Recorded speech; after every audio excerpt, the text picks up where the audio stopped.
Hello. Hello, everybody. Hi, welcome to LinkedIn Live at the CSM Focus. We're here with two experts, with Paul and Captain Franz. You want to introduce yourself? Yeah. Sure. Thank you. I'm Paul Abdool. I have been a three-time VP of Sales, a one-time 100% focused partnership person. I say that because a lot of times, and it'll probably come up in this conversation, a lot of us do partnerships as part of our other job, and it doesn't get the focus it needs. Nice. I also like your certificates in the background, Paul. Like it adds Yeah, up. I went to school. I had a life before all of this stuff. So, Nice. All right. Hey, everybody. I'm Franz. I'm head of strategic partnerships at a company called OpusClips, which is an AI video editing company. And I also published a book recently called The Book on Partnerships, How Startups Work with Partners to Sell More, Add Features, and Get Acquired. Oh, another reader. Appreciate it. Before Opus and before launching the book, I was the head of strategic partnerships at a company called Hopin and StreamYard. So Hopin is a virtual events platform which became quite famous during the pandemic. So I joined when we were around 16 people, and we rose to around 1,200 people at the peak and had over 100 million ARR. We had hundreds of thousands of customers and an $8 billion valuation. So it was quite a rapid rise within a year and a half. And then as the pandemic faded away, so did our virtual events business. But luckily, we also had other business lines like StreamYard, which is a live streaming company that we acquired, which still did well despite the pandemic being over. And throughout that period, like I first was on the sales side at Hopin, and then I really quickly realized that a lot of our inbound actually came from agencies, specifically events agencies, who wanted to service our solution. And so I kind of fell into partnerships like that, um, yeah, specifically to it help out our happened. sales side and our CS side. So that's something which I'm really excited to talk about today. I've been hearing a lot of people falling into partnerships these days. It's true. There's no university course on partnerships, isn't it crazy? No, not Like there's yet. no place to learn this job. So when I actually like started out, like I had to like just go to people and ask them like, "Hey, your title is partnerships. Can you explain to me what this is?" And that's kind of like how I like got from one person to another person and just learned about this field. But luckily now there's a better way. That's right. There are some more books, and you have a handful of them there behind you. Yes, exactly. And one thing, I mean, I'm maybe jumping ahead, but one thing I want to talk about today as well is that we're doing a book giveaway for the show. So if you're interested in winning a hardcover copy of the book on partnerships, which I'm going to sign as well, all you have to do is ask a really interesting question in the chat. So we're going to show questions live during the show, and at the end, Paul, Emma, and I will judge which question was the most interesting one and who is the winner of the book on partnerships. Completely subjective. 100% subjective. Yeah, this is a Nice. best Great to see book you, ever. Ferris. Yeah, Ferris was there during the launch as well, because we launched it at Catalyst, which is like a big partnerships conference. Oh, there you go. Well done. Well done. I think I saw a bunch of those on LinkedIn. Yeah, All the launch activities. yeah, exactly. Like we launched it with partners as well, which was exciting. So lots of people were excited to be mentioned in the book because it's not just me who's in the book. There are actually 50 experts being mentioned, which is quite helpful as well because it wouldn't be interesting to just hear what my perspective on partnerships are, but actually also to hear from people at Monday.com, Airtable, and others how they built their programs. And there's a lot of different ways to do it. So there's no right or wrong answer. There's definitely a lot of wrongs, but there's That's true. a few different approaches, I should say. Yeah. We were just talking about how many there's some books out there, and what inspired you to write your version of partnerships? Yeah, that's a great question. Um, I think I've read around 12 books in the partnership space and Yeah. also hundreds of blogs. Had like, dozens of conversations also on my podcast, but offline as well. And then one thing which I also did was I went to a lot of these conferences and webinars, and then always took pictures of the slide. And so I had like thousands and thousands of pieces of information that I used to like come up with like my frameworks for partnerships. But I never found like one piece where you could actually like just learn the basics, like what is a partnership, and like when is a good time for a startup to invest in partnerships, and which business functions can be supported for partnerships. Like these are like very basic things, but nobody like really wrote all of them down in one resource and then gave you like pointers to like these are the other things that you can learn, like use to learn. So we have like over 140 resources that are mentioned in the book, which you can then use as additional reading, which was something which was very important to me because I wanted to kind of like just summarize everything and give people like one thing they can like read and then like figure out like what their learning path should be. So that was like the idea behind it, but the way it came to be was actually kind of like funny. It was just that I host these like regular meetups in the Bay Area, and somebody introduced me as like, "Hey, this is the guy who wrote the book on partnerships." Just as a joke, just as a Before you wrote it. knows a lot about like partnerships. But I thought the ring of it was so good that I just literally that day decided I'm going to write it. Something like that happened to me once where I was wearing a watch that was a triathlon watch, and the guy said, "You can't wear that watch unless you do one." So I did one. So, inspiration comes from everywhere. There you go. Yeah, I always like to say like luck favors the prepared mind. You probably were thinking about a triathlon when you got the watch, and then somebody just pushed you over the edge, right? They pushed you over. I like that. I like that. Yeah. And so similarly, like I was looking to write a book at some point anyways. I just didn't know which topic. And so it just kind of like all became clear all of a sudden that this was a topic which I knew a lot about. Or at least had like a lot of resources I could draw on. I was going to say, if anybody search Google the book on partnership, you're also your book gonna pop up. So SEO game, yay! Yeah, the SEO game, it's good. Like even if you just search partnerships on Amazon, it also comes up, which is great. So there definitely is a little bit of an element on there. But it was funny because I always was worried that like the hardest bit would be to find a name, and luckily the name was just set in that instant. It was just clear that this is what the book's going to be called. Wow. Yeah, no, that's a good point because it is a very simple title, right? Yeah. It just tells Catchy. it like it is. Yeah, there it is. So I'm really grateful for you to come on to our CSM Focus. Now, our audience is mostly customer success folks. Can you kind of explain what is partnership to you? Yeah. Or a definition? Yeah, definitely. A partnership for me, and like I looked up multiple definitions of this, right? It was really hard actually to answer this question because when you go to a partnerships conference, everybody talks about partnerships and alliances and channel and all these kind of things, but nobody really can describe what it means.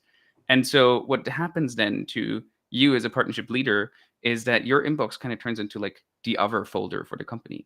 Like everybody mentions partnership and you just kind of like get like all these emails just sent to you. It's like, oh, this customer at renewal all of a sudden wants to do a partnership. Like it's probably a partnership, but it's not a partnership. Like that's just somebody who wants a discount for their renewal, right? It's something which is better handled with their sales team. And so one thing which we discuss in the book and which was really important for me to like educate our team on is that what a partnership is. And so the best definition I found is from Mark Brigman, who is the CEO of Partnernomics and a great educator on this topic of partnerships. And so he defined partnerships as a relationship between two or more companies with the intent to create a competitive advantage.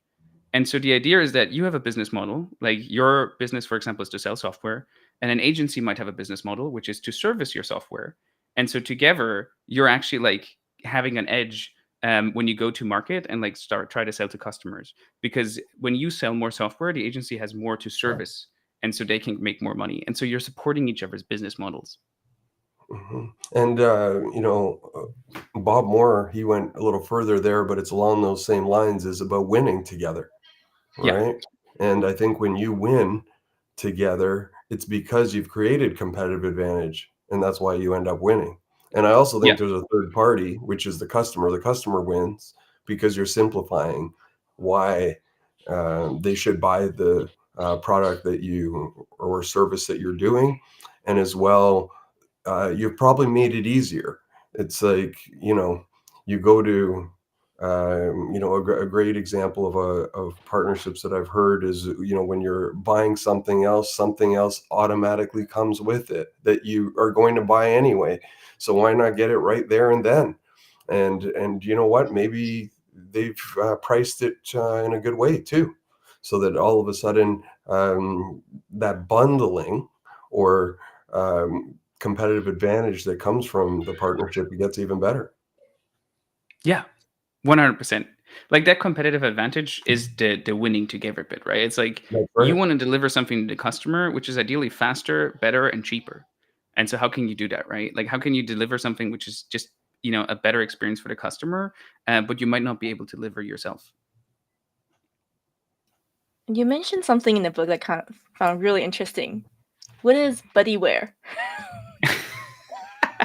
that is basically like my introduction to partnerships. It was basically that like one of our execs came to me and said like, hey, there's this agency we know, and he's like a friend of mine, and like we had drinks last night, and I think we should really do something with him. And so then you go out as a partnerships leader and like try to figure out what is the pitch here, right? Like what is the better together story? But there might not be one, right? It might just be that the better together story is that the CEOs kind of like each other, or the executives kind of like, had dinner or met at an event and thought this would be cool. And so that's kind of the idea of buddyware, right? Where you kind of just, do a partnership for the wrong reasons. The only reason you should ever engage in a partnership is because it's good for the customer. Everything else is technically, just noise. Like everything else leads you down the wrong path, because the end person, like the boss of every partnership is the customer. The customer is the one who can fire you. Your boss can like, maybe fire you from your job, but the customer is the one who can fire the entire company from solving this problem for the customer. So it's important that any partnership is rooted in like a customer need rather than in your, executive's need to just like hang out more with their buddy.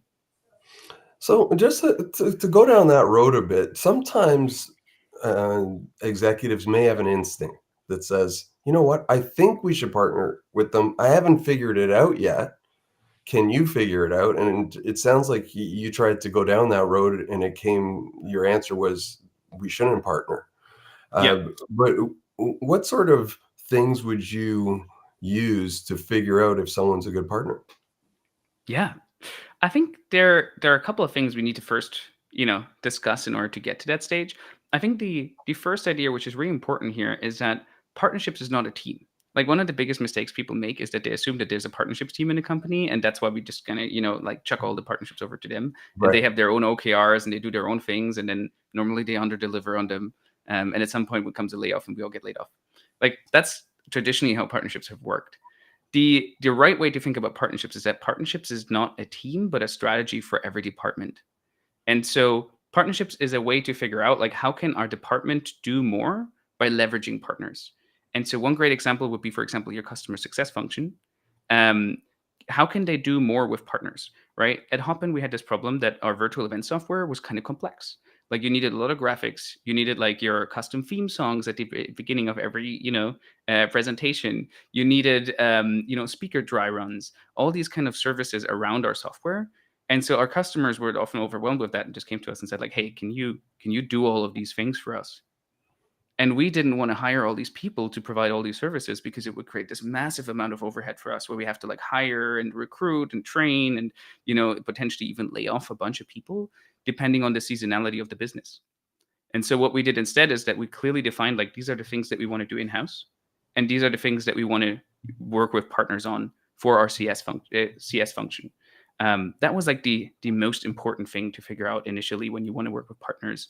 So do you understand like, hey, does this partner have capabilities that we want to like offer to our customers, but that we don't think are crucial enough to have in-house? The next step is then to just figure out if the partner is the right fit. And so for that, like there's a framework which I mentioned in the book. It's from Nelson Wang, who is the head of partnerships at Airtable. He's phenomenal. Like if you want to learn about partnerships, he has a blog called Partner Principles, which I highly recommend. And I there he talks follow. about Yeah. something. Yes, he's another fan. But yeah, there's a framework he talks about. It's called the 4 C's of partnerships. And so in the 4 C's of partnerships, it's really about like a easy decision-making framework to understand, like, is this like partner valid for us? Like, should we work with them? And the 4 C's are customer overlap, capabilities, commitment, and capacity. And kind of in that order as well. So customer overlap is the most important. Like, do they have customers in common with us? because you can kind of like try to guess like, oh, I think our customers would like this solution, or our customers would like working with this agency, but it's always like shooting in the dark. The only way to know if customers will actually like them is if they already have customers who use them, because then you can just go to those customers which are overlapping between you and them and just ask like, hey, why are you using these two solutions? Do you think they would benefit from an integration, or do you think they would benefit from closer collaboration? Like that's how we found a lot of agencies. Like at Hopin, we had hundreds of agencies which serviced our product, and most of the time what happened is that we just found somebody who was like servicing the Google account, and then we went You're in and already asked them like, hey, like you're working with Google already on our software, like you seem to be doing a good job. Do you have other customers like Google that you think could use our software as well? So that's a great way of like getting your initial partners in, because they already know your software, they already know what the customer needs are, and they already understand where you like fit in to the value proposition. Then Some, the next C is capabilities. That's like, what kind of skills do they have? So that's like a really important one, because you want to figure out like, if our customers need, for example, designs for their events, like do they have designers on staff who can actually deliver these, right? Or do they have people who speak the language of the customer, for example? Like these are the kind of capabilities we need to right. understand like how do they fit into the mix again. The third one is commitment. This is not as big of an issue with smaller partners, because they're often like really excited to work with a bigger company. But like, for example, at Hopin, there were like some event agencies which have thousands of employees and are operating in 50 countries. And they also have like 300 tech partners. And That's so then right. the question is like, are you actually going to be with a solution they pitch or not? And oftentimes with partners, like the small ones worked out way better than the big ones. Like there was this tiny German agency at the time which like had 10 people, and they just went all in on our software. They just became like basically Hopin Germany, and they scaled to 40 people as a result of this partnership, and just kind of advocated for the brand in Germany, and we became like the market leader in Germany without ever like having a German based team. Yeah, and so those things are interesting because the math is weird, because I've run into this where that 1,000 or 2,000 person firm, they could still outsell a 10-person firm by accident. Just things that come in because they're so big, Yeah. just because of their gravity in the business. And that's what I ran into in some cases where, uh, when I really asked them, they're Snowflake partners and Microsoft partners. And so we're a rounding error in their revenue, but they always called when that opportunity came up that was relevant. And they didn't go to anybody else. So they ended up being a great partner. So it's kind of an interesting sport when you start looking at the numbers and the data and how to break that down and who to focus on. Yeah. 100%. I think like their size is like an advantage and a disadvantage at the same time, right? On the one hand, it's an advantage because like they have just to scale, and you just kind of imagine like, wow, if we just capture like 5% of their customer base, we're gonna have so many customers, right? But in reality, like it's much more complicated than that, because they know that like a lot of partners are vying for their attention, so they will squeeze you as much as they can. And then B, oftentimes like communication just gets lost, right? They just have their established workflows, and if you're part of them, great. But if you're not part of those workflows, it's really hard to break in there. And so oftentimes, like I at StreamYard, for example, worked a lot with like large companies like Google and Facebook and LinkedIn because of our live streaming solution, and it integrated with them. And like if you work with companies of that size, it's more like lobbying government. Like you can't Exactly. imagine like, oh, we're gonna actually like do work here together. It's more about like evangelizing a use case, and then like after a year or so of meeting all the different teams and being part of their like QBRs, etc., like you'll finally push them over the line to actually start investing into these workflows. Exactly. They have so many SKUs to sell and so many products that, and as a human, you only have so much capacity to learn something or be good at it. And you might not Yeah. even care about it. As a rep, you might not be comped the way you want on that product too. So Yeah. you listen to it at a QBR, and then next thing you know, it's gone in one ear and out the other. I had partners that said, yeah, we stopped having partners at QBRs because our folks can't even digest it. Yeah.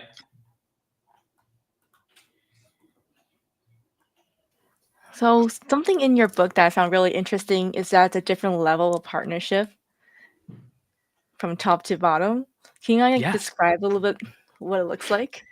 Yeah, definitely. I don't think we have a screen share here, so I'm not able to share it right now, unless I find it in the book. But so basically what I realized with partnerships is that not all partnerships are created equal. Like again, I said, like if you go to a partnerships conference, you'll just talk with people who are all like by per title in partnerships, but then the one works on marketing partners, and all they do is like affiliate marketing and brand partnerships, and they launch things like, for example, um, one of the examples I mentioned in the book is the Barbie movie, where the Barbie movie had over 100 brand partners. So they had like the Malibu Dream House for Barbie, or Hot Wheels partnered with Barbie to create like Barbie themed Hot Wheels cars, right? Those are kind of brand partnerships or marketing partnerships, which is one category of people. But then there are others who work on tech partners or on channel partners with agencies, for example. And so a really big thing in partnerships is trying to figure out like what partnerships do people actually want to like work on? Like, why are they at this conference, right? Um, so what I did is like I tried to like just understand, like after hundreds of conversations, like what the different areas are that people work on. And what I came up with is a framework which is kind of like pyramid shaped. And so at the bottom layer, you have your marketing partnerships. Those are like the brand partnerships, like I mentioned with Barbie, for example. And it's at the bottom layer because they're often the easiest to set up. There's not a lot of explanation needed. Like if you have an affiliate partner, you can just like give them a link and say like, hey, here's like maybe our logo and a couple of product pictures. Now go out and put this into your blog. And then like every time somebody clicks on the link, we'll give you a referral revenue share. Um, you can have like a lot of them. They're really easy to set up, but they're also kind of low value. Like it's very hard to drive like a lot of revenue from like a single marketing partner because there isn't really like this better together story. Maybe it's kind of cool that you like partner together and like maybe there's like an enhancement of the workflow or something like that, but they're not integrated tools and there's not like a huge value add from a marketing partner. It's more like a we like these tools, go buy them. If you go one rung up on the pyramid, you have your service partners. Now, these are partners which are interested in providing services around your tool. Like, for example, at Hopin, we mentioned the agencies, which provide services around the events platform. And that one, like, you have to like put a little bit more effort into recruiting these partners. Like, you have to train them, you have to certify them, you have to make sure that they understand your tool and solution and can provide like additional value around your solution. And so that's why like they're on top of the marketing partners because it takes a little bit more effort to recruit them. You're probably not going to have as many of them, but they're also higher value to your customers because they can actually like talk about your product in an educated way and then also provide additional services. One rung above that, you have your channel partners or resellers. And these are like oftentimes service partners who not just provide services or additional solutions around your tool, but they also sell your tool together. And so this could be an agency, for example. One thing which we did at Hopin is we expanded globally through our agency partners. And so oftentimes like these agencies would sell in languages that we just didn't have capabilities in, like German, for example, or Spanish or French. And so that's an example of somebody where you're not just training them on how to use your tool, but you're also training them how to sell it. So again, like there's a little bit more effort you need to put into these relationships. So you're not going to have as many channel partners as you might have marketing partners. The fourth layer are the product partnerships. These are integrations with other software platforms. And these ones, like, they're really labor intensive. Like you need to get these integrations right. Like at Hopin, we did this wrong a couple of times, and you spend like 2-3 months building out an integration, and then nobody shows up. And so that is like a huge opportunity cost. This is like a huge waste of resources if you do get them wrong. So you want to make sure that your integrations are, actually used by customers and deliver real value. But if they do, they can be a complete game changer. They can unlock like a completely different type of contract for you with your end customers if you get like the integrations right and integrate with their workflow. And so because they're so labor intensive, you'll have less of them, but they like really, really high impact. And then the final part of partnerships, which is at the top of this pyramid, is something which I call the alliance partnerships. And these are like these really large alliances. Like you can imagine like the companies like Google or Facebook or LinkedIn, which can be a complete game changer for you and like completely transform your business if you crack them. And so normally like a company might only have 1 or 2 of them because they're just so labor intensive. One of my favorite examples here is OpenAI and Microsoft. They're like a really good strategic alliance. They have like a lot of overlap.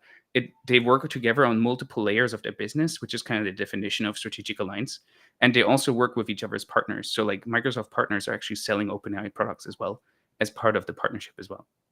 And so that's kind of like the 5 types of partnerships. And now every time like I have a conversation with somebody whose title is partnerships, the first thing I ask them is like, you see this graph?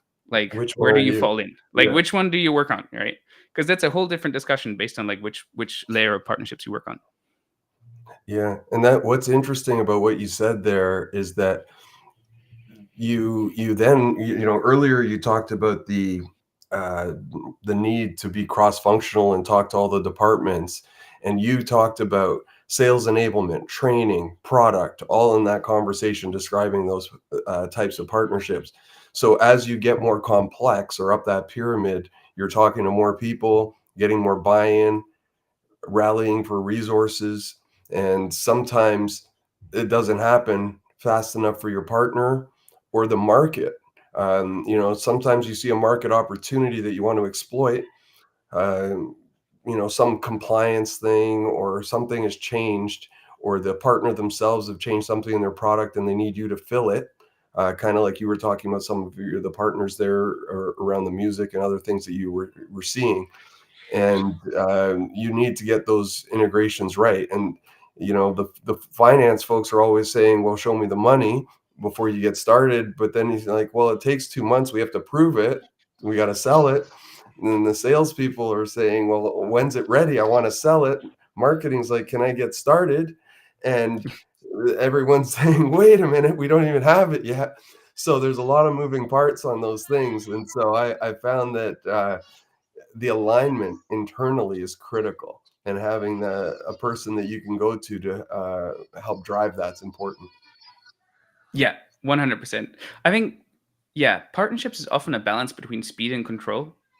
Like, do we build this in-house? Because if we build it in-house, like, we control the entire process, right? But it's going to be really slow. And as you said, like, the market team is banging down your door and they're asking, like, when is this ready? The product team says, like, oh, we can build it, but it will take 2 years. And It's the not sales on team our is like, we already roadmap for sold it. 6 months. It's already done. And so you're like, oh, well, like, how are we going to fulfill this customer need, right?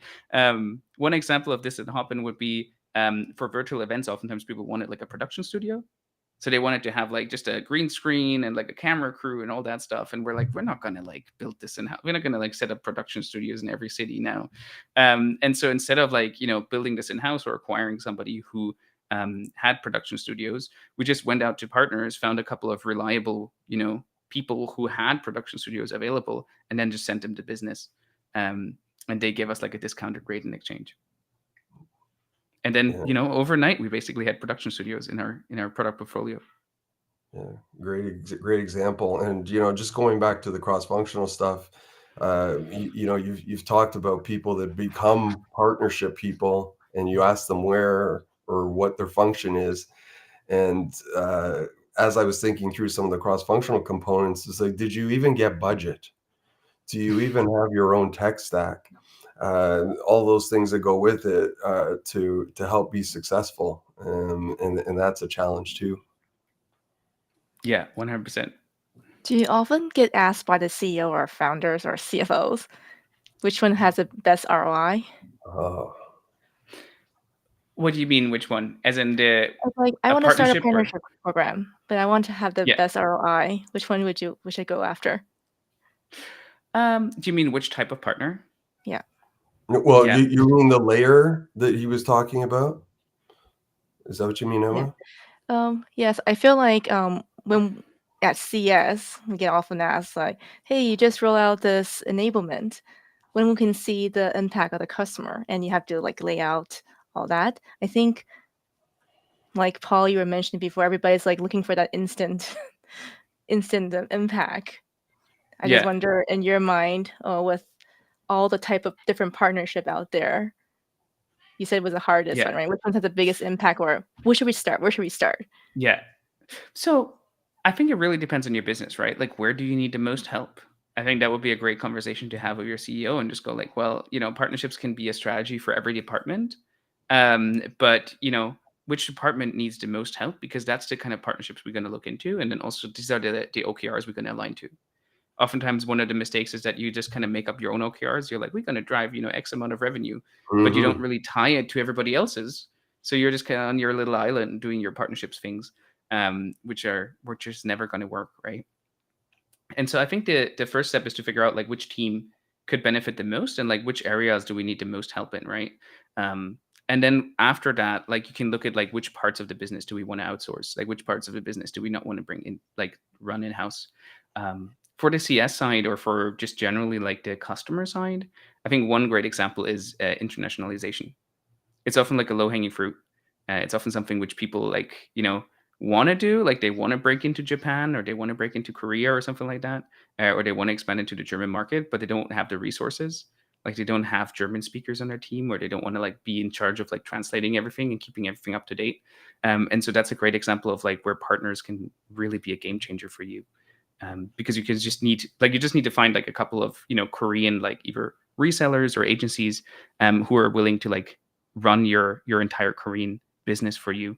And that's not something which you'll get into each other's like hair with, because you're not going to be in Korea anyways, like with your direct sales team. And so any Korean lead which comes in is just going to go for a partner, because that's one of the big issues with like partnerships as well as channel conflict. Like, how do you make sure that Mhm. the partner and you don't get into each other's hairs over a customer? That's a great point. How would you suggest people handle inbound into a situation where there is potential for channel conflict, where you have, let's say you're an American-based organization and you have 30 partners in the US, who gets that lead that day? Yeah, that seems like a really specific question. I feel like you had this issue before. I may have had it once or twice. Yeah, it's a common issue, and I think channel conflicts, like one of the things, like there's actually a whole chapter on channel conflict in the book, just because it's like something which is discussed so often, and like nobody really Mhm. like found a good answer for it. Right. And so you can mitigate it, but you can never fully eradicate it. I think like a certain degree of channel conflict will come up all the time. Um, but you can definitely like make sure that like at least partners understand how things should work. Like reality is always more nuanced, but in an ideal world, the way to get around channel conflict is just to communicate very clearly. Like in the example, for example, I just gave with the Korean reseller, it's very clear that like any Korean lead which comes in is going to be passed to the reseller, right? And it doesn't matter if they go to a reseller directly or if they go to you. Like anybody who's in Korea is just something which you just give off to them, and they just like run that business for you. Um, it gets trickier in like locations like the US, where maybe that's your core market, maybe you have all the capabilities. There, like the swim lanes can be not just language, but maybe also vertical. So you can say Yep. like everybody who's in the health industry or everybody who's in the finance industry, who has certain requirements should work with this partner. Another way to filter is like by contract size. So at Hopin, for example, we wanted to make sure that like if somebody is a very large customer, like a named account, we're around 1,000 named accounts, where if an Amazon or somebody like that comes to you, like ideally they work with us directly, not through a partner. Or you would say like, anybody over $100,000 needs to sign with us directly. Everybody below that goes directly to the partner. Like these are different ways you can like slice and dice the swim lanes to like create like clear guidelines on like what should like who is going to engage this customer and who's going to sign with them directly.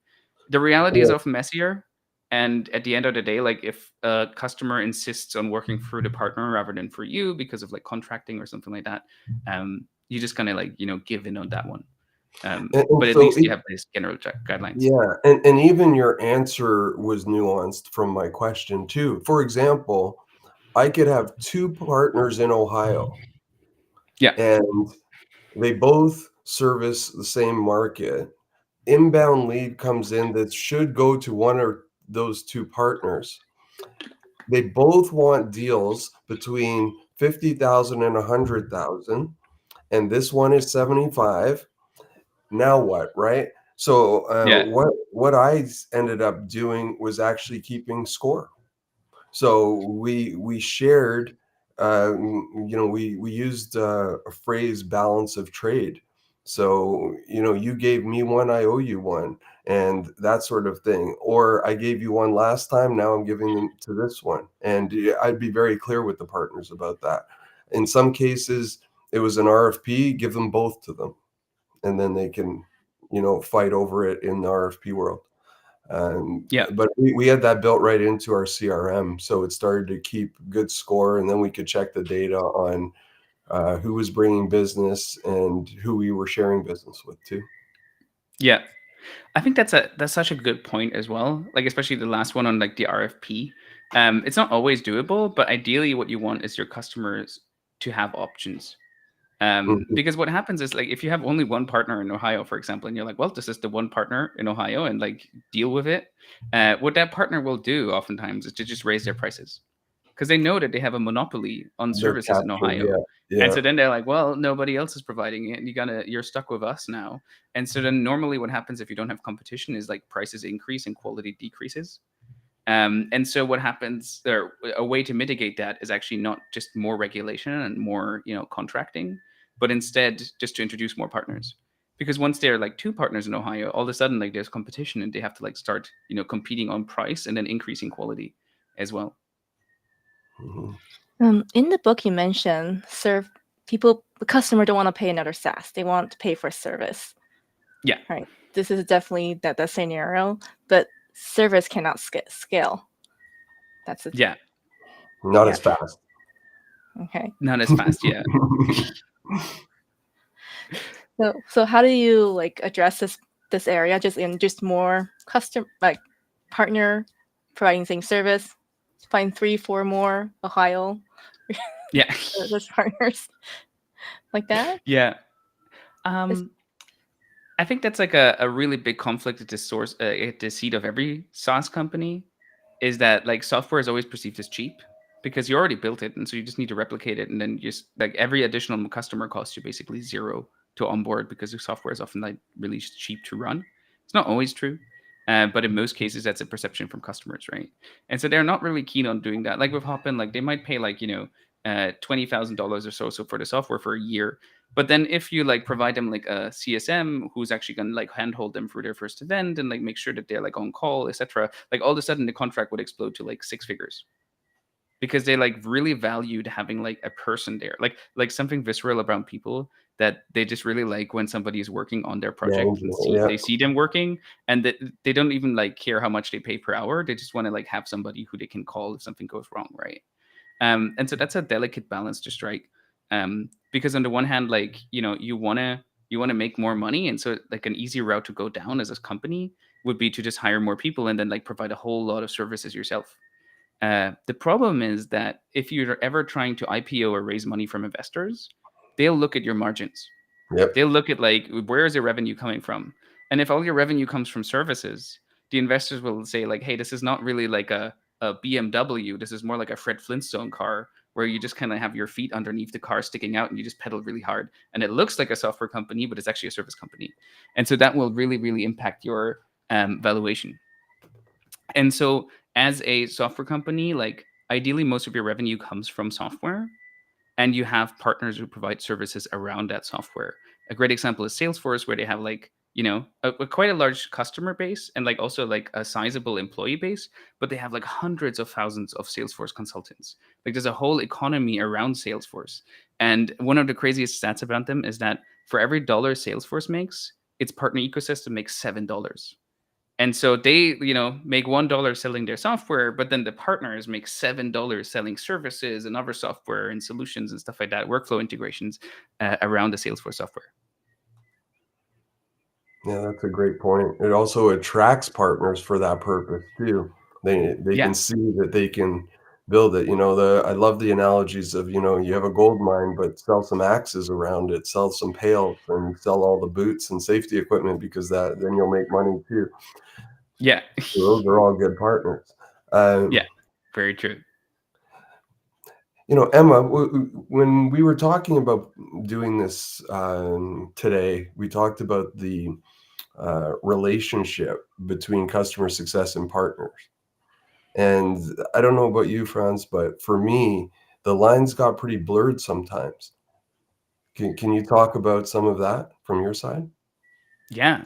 I mean, Emma, it sounds like you have an example of that, like when that happened to you, or what has your experience been working with partners? I think something you mentioned about a certification program, that kind of supporting the partnership program, just like Intellium, I think is doing that, or Alas, right? It's using a certification to boost the partnership program. So I wonder, and I think what happens is it comes like, I think one of the question I had is, how do you measure the KPI? Is it from the CS side? Is it a partnership program? Like, how does it work in that sense? And under the eyes of the CFO, kind of where we definitely are. Yeah. So if your partnership program is aligned with the CSM team, like if you're saying like, hey, what we're doing is we're outsourcing part of the CSM role, Like at Hopin, that would be, for example, the onboarding call would be done by a CSM, and the quarterly business review would also be done by the CSM. So we had that cadence with the customer. But then, for example, the on-site support for their event, or like, event setup support, yada yada, like all that would be done through partners. The way we measure that impact is the same. Like the partners should be then measured the same way the CSM team is. So that would be CSAT, that would be renewal rates, that would be net revenue retention, that would just be like general customer satisfaction, and net promoter score, like these kind of things would be the ones we measure for the partner, because it's kind of like the holistic experience. The customer experience is like kind of the same as your experience with the partner. It's all like part of the overall customer experience. It doesn't matter if you like engage with the CSM or with the partner. Like if somebody messes up, your customer is going to be really unhappy. And so that should all be like under the same umbrella. One of the mistakes would be to like measure your partner program differently and come up with different KPIs for your partners, because it doesn't really matter to the customer. Like the customer doesn't care, if their event was messed up by a partner or by the CSM. Like ultimately, like the only thing they care about is that the event was successful. So I think that's the main thing to watch out for when it comes to measurement, and like also like justifying the ROI. On the one hand, it will be like, how much more money did we charge because we, for example, hosted a bigger event because the partner provided additional services, or how much money did we save by like not having these man hours that we needed to pay for put into the customer to host their event, for example. So that's kind of like the way I would pitch it to the CFO. Would be like, on the one hand, like we sold more like contract value, but then at the same time, we also saved a bunch of money by outsourcing part of our business. Let's come to another question. In your opinion, when should we start setting up partner operations or dedicated partner success team? Yeah, that's a good question. I think generally speaking, like in a startup, like the CEO is the first one who works in partnerships normally. So like, from pre-seed stage or seed stage onwards, like the CEO always has an ear on the market and like understands like who is our customer, and then who are the people around our customer, which are all potential partners, right? Then as you grow, it's oftentimes somebody in the company who falls into partnerships, right? It's not very uncommon for, a sales leader, for example, to all of a sudden become a partnerships leader like you did, Paul. Or in my case as well, like I was selling contracts directly, and then I was just too tired to sell them. So I was just like, hey, can partner please sell them? But it could be a CSM team as well. Like at Hopin was really funny. Like the first agency partners we had were actually all people that our CSM team already work with. Because when I asked them like, hey, which agency do you recommend to customers? They're like, oh yeah, we like work with Franco and Gina and like all these people. And like they were basically just agencies who really liked working with our customers and like our software. And so they reached out to the CSM and was like, hey, we provide services around your tool. Do you have our customers? And so the CSMs already introduced them in what I call like a shadow partner program. And so there's already like a partner program, but it's just not formalized. It's all like handshakes and like, relationships. And so when you see that happening, I think that's a really good time to then start investing, because you're like, okay, we clearly have product market fit. Our customers clearly rely on partners as part of their business and as part of their like, delivery of the service. And so that's a good sign to like see, okay, we reached a stage of, like where there's a seed that we just need to water, and then the plant will grow. Like the partnerships program will grow out of that. Yeah, and customer success is the, close sibling of partnerships, because they're talking with the customers as much, or the partners, right? And what's interesting there, going back to the alignment on the attribution and all those things, is who, if the CSM has their favorite partner that they go to, we saw an over allocation of leads that way. Because why? They knew that partner was going to do a good job. They trusted them. They knew that they saved them from another partner that messed up, right? So there's some of that. But what I think is important, everybody on the same page, to say, hey, if we're going to scale this thing, and that partner doesn't have the capacity, because then I ran into that, they have 3 projects on the go at the same time, and this other partner has capacity. Now what? And what's the problem? Why aren't you? Well, maybe we have to train them. Maybe they don't have the sales enablement or they're not certified. Why aren't they Yeah. certified? So now you get into other conversations about trying to have a certain level, and kind of in yours, I'd take it to another level. Besides just those categories, tiers within your partners of experience, capacity, all of those things start to bubble them up. And we did it physically on our website in the past, Yeah. so that the top partners were seen first as people scrolled down, because Yeah. they earned it, and they got points, if you will, to get there. So a lot of Yeah. those things can affect the whole system. Yeah, definitely. I think such a good call out, because like that will often happen with your CSM team, that they just have like this relationship with a partner and they're just like, I like them the best. And I know that our customer's in a good hand with them. And so I don't want to give them to anybody else anymore. And you could see that as a bad thing because it's kind of hard for new partners to break in. But as long as that as long as that partner has capacity to service your customers well, and as long as there's still enough competition to not like create partner concentration risk, where you're like worried that partner is becoming too powerful, has too many relationships with your customers, could start negotiating against you, or could start tanking your business, it's actually not a bad thing. Because if you have a couple of partners who like are really, really successful, that will attract everybody else to your partner program. Like at Hopin, we had like, one agency in Germany, which went from like 10 employees to 40 employees and multi-million-dollar revenue in less than a year.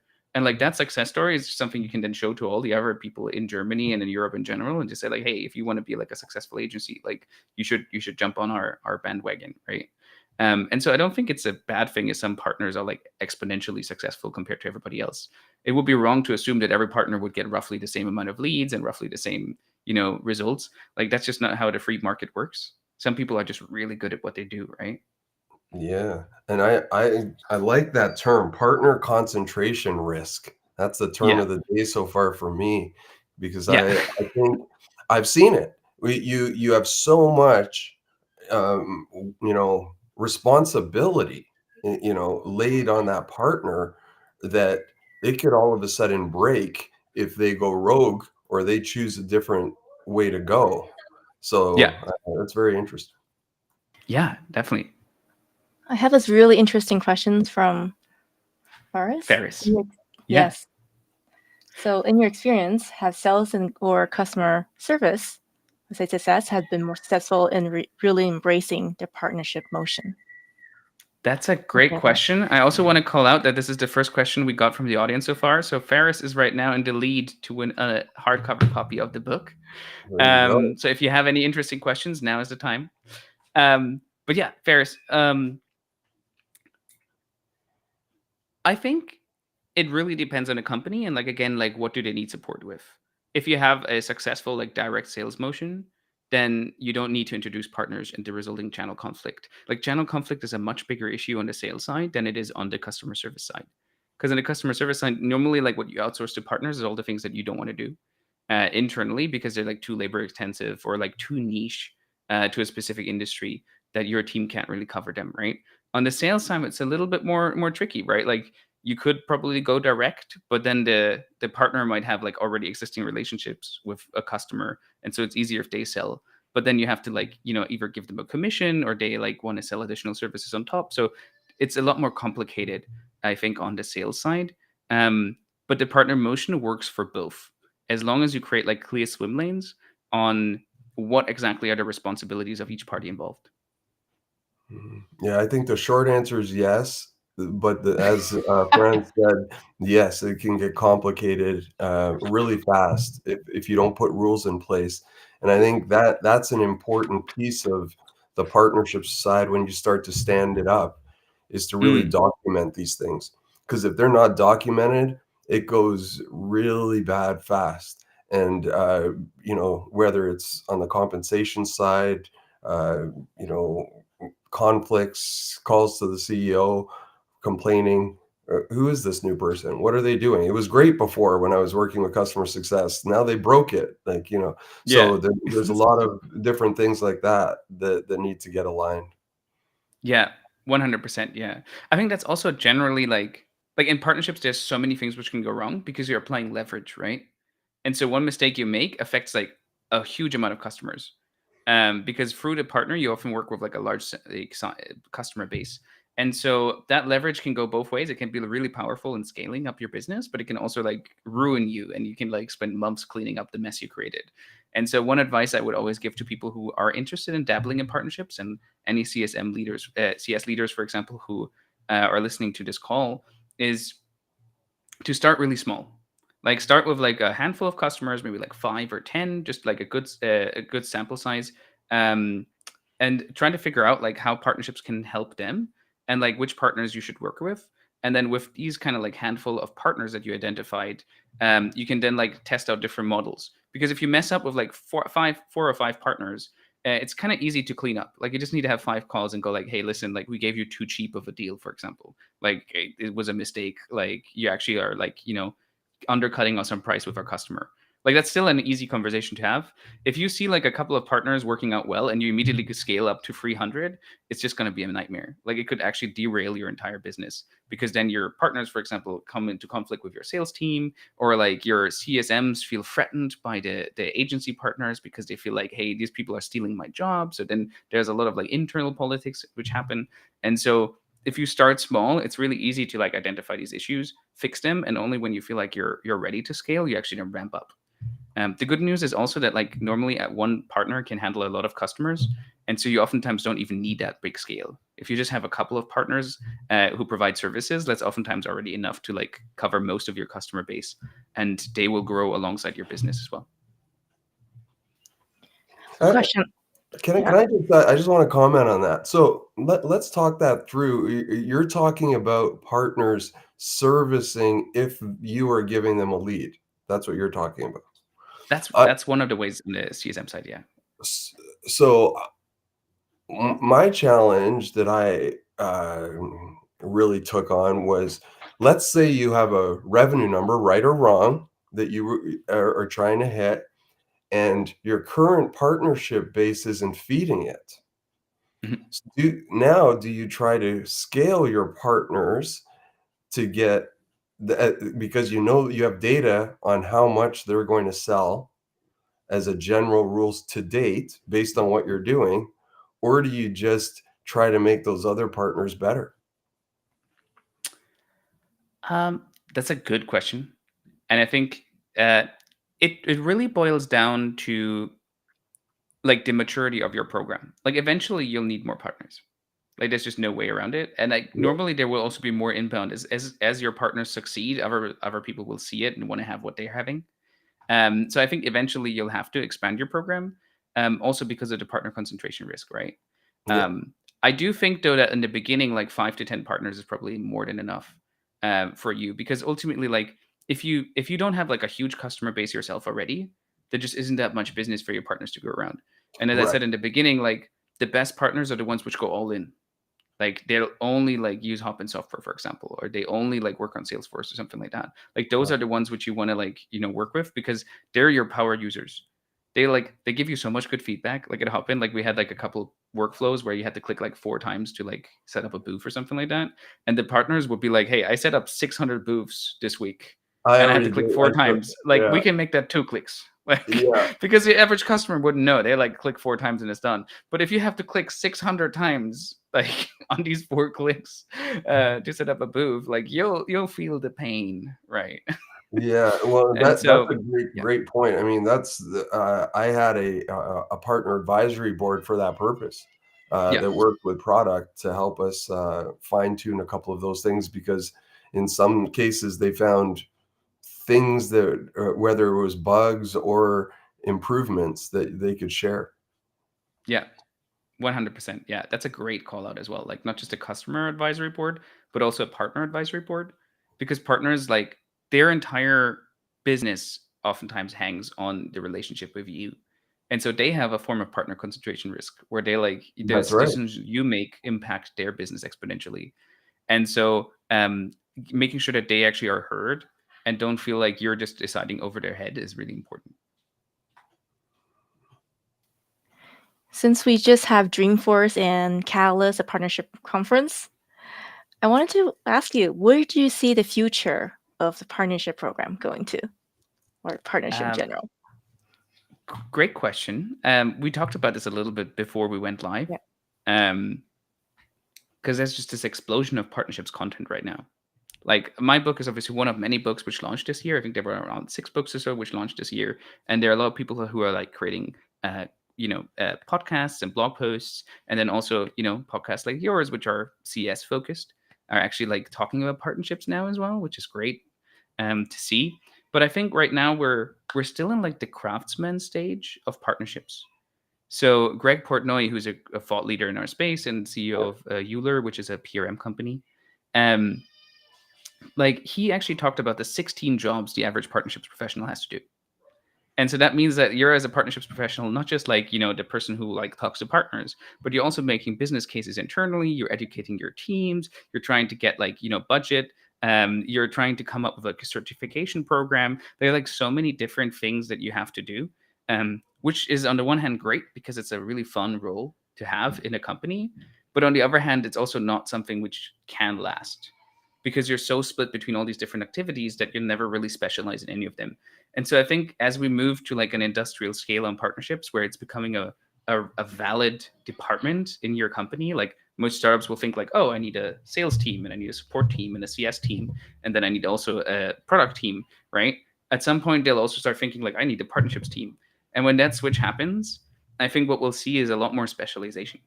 So there will be much more, like many more people who are not just like the head of partnerships, but they're the head of marketing partnerships, or the head of channel partnerships, or like the partner operations lead, or like just all the things that are right now all bundled into one role, like unbundled into like many different roles.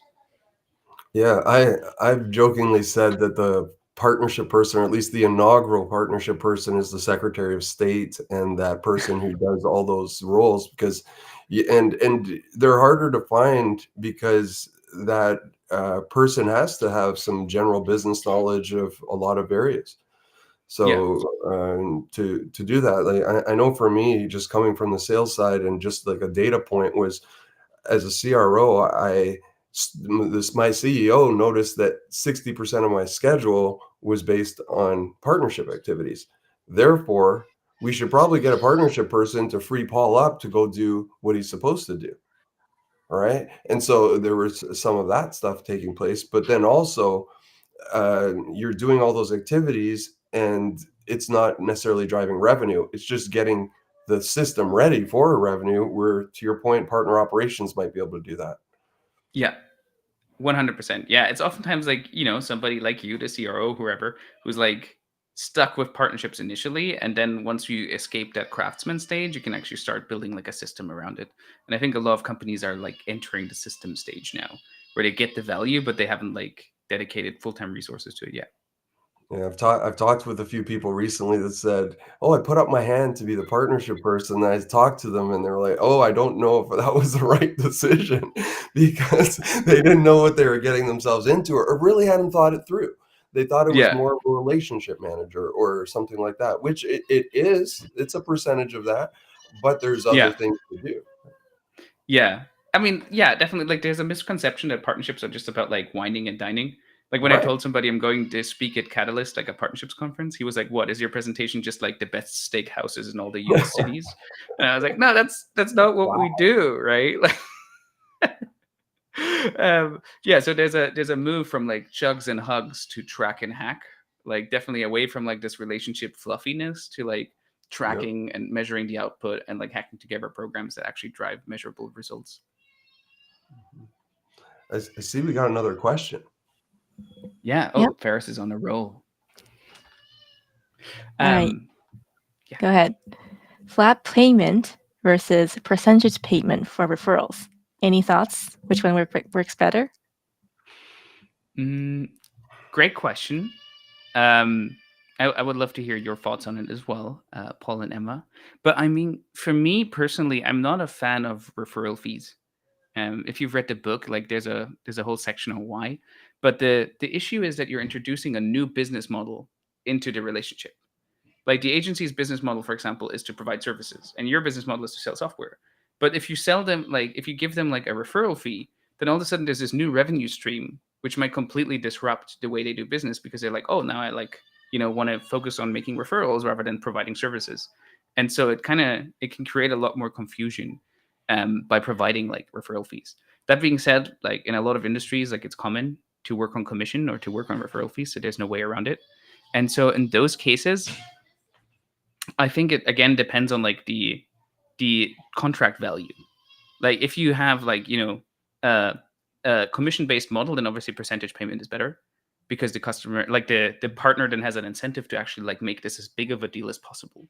Like they can like upsell them before they even hit your table and just say like, okay, instead of 50, like we want to make this a 100K deal. Versus if it's a flat payment, like they don't care how big the deal is. They just want to make that one introduction, right? But that might be an unfair model if it's like a very small customer size. So if you have like $100 software, it might be unfair to pay like $10, right? You might want to just pay a flat fee. Mhm. Yeah, I've been on the enterprise side, so the percentage model worked better. But I'll tell you, to your point, Franz, a lot of folks didn't even want it. They said, keep your money, put it into something to help me build more revenue, because it also breaks my neutrality component. I'm a product and another one that's competitive so that they have a choice. So Yeah. it then all of a sudden swayed it, because when the buyer then believed that they were biased on something because they're getting paid. So to eliminate that, it was a philosophical decision by the company not to take any referral fees. Yeah, that's a great point. And you see that from a lot of very large companies or like companies which have a great reputation, that they don't want to like work on commissions. Like one of my former bosses said the only group which operates on like fees is the mafia. Um I don't agree with it 100%, but he has a point that it's like kind of like, oh, you pay me more, that's why I send you this customer, rather than like actually working out like what is the best for the customer and then making the referral introduction, right? The visual is And great, though. The visual is great. yeah, exactly. But I think generally it's also just about aligning incentives, like making sure that what you want is the same as what the Yeah. customer, the partner wants. And so the percentage-based model, for example, like you want as big a deal as possible, and so then the partner will also want a big a deal as possible, right? Versus like if the incentive is like crooked and like misaligned, it creates a lot of conflict and friction. Yeah, the compensation models are massive to keep everybody going in the same direction. As soon as they are misaligned, I've seen partners stop talking, stop picking up the phone, stop showing up at meetings. It's been brutal. Yeah, exactly. Yeah, very and interesting. replacing referral fees with investing more into the partnership GTM. Yeah, a great model of doing that is also marketing development funds. So Yep. for every time like you actually get like a referral fee, you actually then like instead put it into like joint marketing activities. And that could be like Facebook ads. That could be like a joint blog post valued at X. It could be a designer you hire on Fiverr who like creates cool graphics that their partner can use for a case study, for example. There are a lot of creative ways you can do this. You can also like put that money into like trade show booths, for example, where you go together to a trade show. Yeah, we did that. These are the kind of examples where yes, like a company might not pay about additional 10K in revenue, but they might care about like the 10K spent on a trade show booth, where then your teams and their teams are going there together and selling. Mhm. I want to do a special shout out to all the companies at Inbound. You see so many creative way of working together, the co-marketing piece of it. There's like cards game, there's like co-events and all that. It's happening. Yeah. That's All awesome. right, we're almost at time. I have my one last question to both of you. With so many moving parts in partnership, and we know it's booming, what is the one thing that keep you focused on what really matters?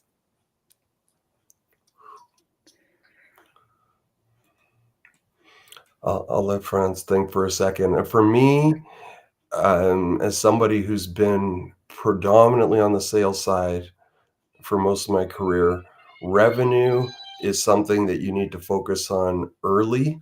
When I say early, I think you need to set up the infrastructure and systems as fast as possible first, and then try to get the revenue engine going. Because if not, people start to question, is this worth it? Yeah, Yeah. 100%. I agree with that. I think the exciting part about partnerships is that we're moving away from the chugs and hugs, like the fluffy like relationship aspect, where like it's clear that we need somebody in partnerships, but one person is enough. and this is not a really important thing for our business, and instead move to like a world where, like, maybe 20 or 30% of your revenue comes from partners, or maybe 100%, right? Like fully partner led, which is not uncommon in a lot of industries. And so tying it back to revenue and tying it back to like business growth is key. Like whatever the main North Star metric of the business is, you need to impact for partnerships. Otherwise you're losing your job very fast. All right. Awesome. Thank you so much for your time. So, what's the best way to contact both of you? Yeah, I post on LinkedIn regularly, so that's a place where I spend most of my time. So it's a great spot to find me. Oh, I see you're here. Yes. So if you have any questions or want to learn more about the book or want to have your book signed, like, you should just come to one of our San Francisco Bay Area meetups for partnership leaders as well. And I do want to give a shout out to Faris, who just won a hardcover copy of the book. Absolutely, he did. He deserved it. Like, so many great questions and participation I throughout the love show. it. I So love it. I'll be in Yeah. touch. And I too am quite active on LinkedIn, so you can reach me there. I blog or post about partnerships on a regular basis. It's how I got to know some of the folks that Franz would mention on this call. We started to connect there, and so that was great. Thank you so much for your time, and thank you for everybody who participated today. We'll see you next time. All right. Thank you, Emma.